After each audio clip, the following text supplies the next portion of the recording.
এরপরে অল্প একটু হলুদ দিয়ে নেড়ে নেব, তাহলে রঙটা খুব সুন্দর হবে। এরকম ফুলছে। আমরা গরম তেলের মধ্যে সেদ্ধ করা আলুগুলোকে ছেড়ে দেবো।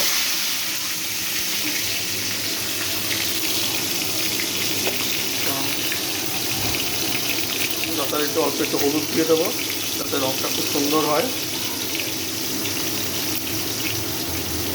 অল্প একটু নাড়াচাড়া করে নেব।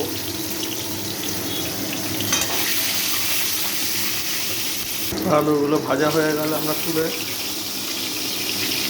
রেখে নেব আলুর মধ্যে। এরপর আমরা কুচিয়ে নেওয়া পেঁয়াজগুলোকে ভালো করে ভেজে নেব লাল লাল হওয়া পর্যন্ত। যতক্ষণ লাল লাল হচ্ছে আমরা একটুখানি নাড়িয়ে চাড়িয়ে নেব এটাকে। ভাজাটা হয়ে গেছে। এরপর আমরা পেস্ট করে রাখা আমুল দিস্তার মধ্যে এটা দিয়ে দেবো। যেহেতু এত ঘরোয়া স্টাইলে আপনারা দেখতেই পাচ্ছেন। এবার আমরা কী দেবো, পরিমাণ মতো একটু হলুদ দেবো, আর একটু দেবো আমরা জিরের গুঁড়ো। দেখতেই পাচ্ছেন সামান্য একটু জিরের গুঁড়ো, আর দেবো আমরা স্বাদ মতো নুন। ব্যাস এইভাবে সব দেওয়া হয়ে গেল। এরপরে আমরা একটু ভালো করে এটাকে কষাবো।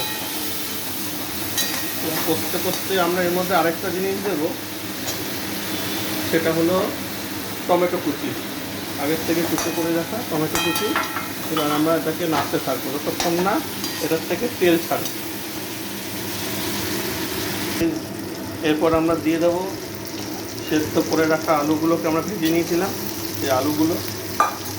আর অবশ্যই বাঙালির প্রিয় অল্প একটু সামান্য একটু চিনি, ব্যাস।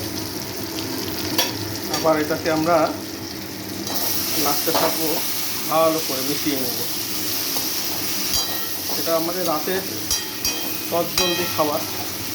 অনেক সময় দুপুরে খাবার আমাদের ভাল লাগে না, তাই রাত্রিবেলা হয়তো আমরা একটু করে খাচ্ছি। আমি, ছেলে আর আমার ওয়াইফ তিনজনে মিলে খাবো। সাথে আমাদের হচ্ছে চুলাই পাঞ্জি চালের ভাত হয়ে গেছে। এটা নামিয়ে নেবো আমরা। তারপর হয়ে এসেছে, তেলটা ছেড়ে দিয়েছে। এর মধ্যে আমরা জল দেব। জলটা সবসময় একটু যদি আমরা গরম করে নিই তাহলে ভালো হয়। আমরা একটু গরম জলই ইউজ করবো এখানে।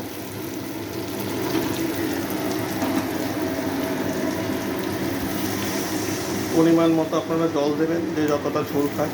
আমরা একটু ঝোল বেশি খাই রাতে, তো তাই আমরা একটু শুধু ডিম দিয়ে যেহেতু খাবো আজকে স্পেশাল, তাই আমরা একটু জলটা একটু বেশিই দিচ্ছি। এবার আমরা ফুটবার জন্য এটাকে ওয়েট করব। এর মধ্যে আমরা 2-3টে কাঁচা লঙ্কা আমরা এসে করে দিয়ে দেবো ফাটিয়ে, যাতে এটার গন্ধটা ভালো আসে।